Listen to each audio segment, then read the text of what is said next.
안녕하세요, 장다르크입니다.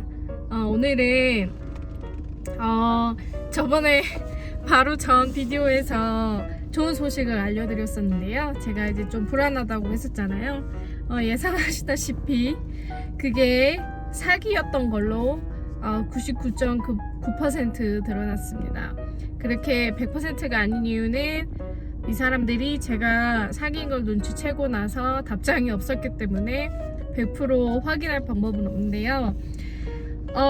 It was too good to be true. 그러니까 너무 사실이기에 너무 좋은 스윗한 딜이었어요. 그래서 좀 불안했는데 알고 보니까 제가 그래도 다행인 건 이전에 이런 비슷한 수법의 사기가 한국에서 누군가가 사람들이 당했다는 걸 들은 적이 있어요.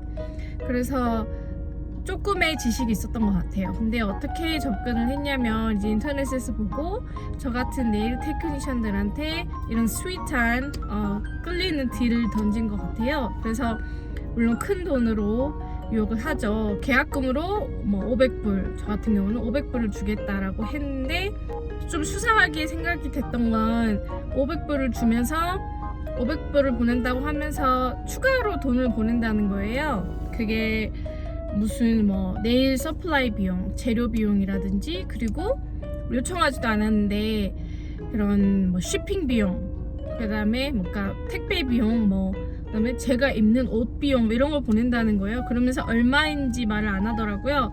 그리고 하는 말이 그 체크 수표를 받으면 500불을 바로 빼라. 이제 미국에서는 제가 사인을 해서 그 돈을 제 통장으로 넣어야 되니까, 그래서 500불을 바로 찾아라고 하면서 그래야지 계약이 생산된다고 하더라고요. 근데 보통 책을 누구한테 줄 때는 돈을 준 걸로 간주하기 때문에 그 사람이 언제 돈을 빼고 이런 거를 굳이 막 바로 해라라고 말하지 않거든요. 그리고 책을 보낸다고 했어요. 그래서 제가 좀 수상하게 생각이 돼서 근데 너네 웹사이트를 구글에서 못 찾겠는데 웹사이트가 뭐냐, 그리고 뭐 회사 전화번호 있냐, 너 이름도 나오지 않는데, 그랬더니 거기에 대한 답장을 쏙 빼고 무슨 좀 랜덤한 그 회사 웹사이트가 아닌 무슨 다른 사진 웹사이트를 보내는 거예요. 그 회사의 이름, 그 사진 회사의 이름은 전혀 언급이 되지 않고요. 그래서 한 50% 확신을 하고 있었어요. 그러더니 제가 답장을 안 했더니 되게 오랜만에 연락이 와서 그 수표 받았냐 그러더라고요. 그 사이에 수표를 받았어요. 제가 바로 찢어버렸거든요. 왜냐면 500불에 추가로 보낸다고 했는데 총 비용이 4,380불을 보낸 거예요. 그러니까 되게 바로 계약을 하고 싶게끔 하는 큰 비용이잖아요. 그래서 설명이 안 된 돈이었기 때문에 제가 한 60-70% 사기임을 확신하고 그 수표를 찢어버렸어요. 그래서 얘기가 없겠거니 했는데 이제 연락이 왔어요. 그래서 바로 빨리 그 이메일로 계약서 보냈으니까 사인해라, 수표 받았냐. 그래서 제가 뭐라고 했냐면 내가 내 변호사한테 그 계약서를 보냈더니 변호사가 아직은 너가 숙련되지 않았으니까 기술이 작업을 하지 않는 게 좋겠다, 일을 하지 않는 게 좋겠다라고 했다. 하지만 내가 여행할 때 너네 회사 주소 알려주면 너랑 가서 다음 일을 위해서 뭐 회의를 했으면 좋겠다. 회사 주소랑 전화번호 좀 알려주라라고 했어요. 그러면서 이제 물론 거짓말이 섞여 있죠. 저는 변호사에게 보여준 적이 없고 계약서를, 그리고 지금 현재 남편과 별거 중이기 때문에 남편과 여행을 해서 그 사무실에 들릴 일도 없죠.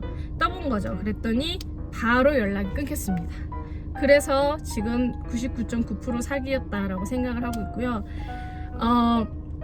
제가 듣기로 이 수법은 이렇게 큰 수표나 큰 돈을 던져주고 그 중에 일부만 제가 쓰게 이렇게 셋업을 해놓은 다음에, 세팅을 해놓은 다음에 이제 남은 걸 돌려달라라는 식으로 말을 한대요. 그럼 저 같은 경우는 500불은 계약금이고 나머지는 뭐 언급이 없었기 때문에 나머지 3,000불이 넘는 돈을 돌려달라고 했겠죠. 3,800불 정도의 돈을.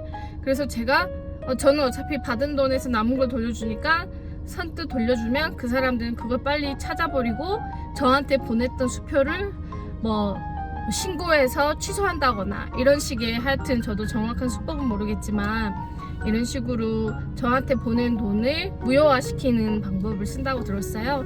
그리고 이게 한국에서도 되게 흔한 수법이라고 들었어요.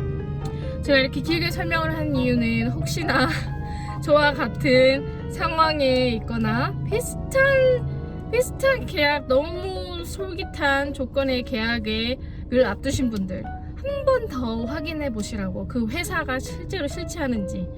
제일 좋은 건 찾아가 보는 거고요. 주소가 좀 멀다고 하면 뭐 전화나 웹사이트 모든 수단을 동원해서 그게 실체하는 회사인지를 꼭 확인하셨으면 하는 마음에서 남겼고요. 좀 씁쓸했어요. 씁쓸하고 뭐 잠깐 구름 위를 걷는 기분도 느꼈고 했지만, 그래도 또 인생에 좋은 경험을 하나 얻었다 생각하고, 가장 중요한 건 이제 앞으로는 그렇게 그 정도까지도 가지 않을 것 같아요. 그런 말도 안 되는 솔깃한 제안이 오고 뭐 이메일 한두 번 왔다 갔다 해보면 감이 더 올 것 같아요. 그래서 시간 낭비하지 않고 감정 소모하지 않고, 가장 중요한 건 당하지 않는, 사기에 당하지 않을 것 같아요. 그래도 당하지 않고 중간에 빠져나와서 참 다행이고요. 여러분도 앞으로 사기 당할 일이 전혀 없으시길 바라겠습니다. 좋은 하루 보내세요. 장다르크였습니다.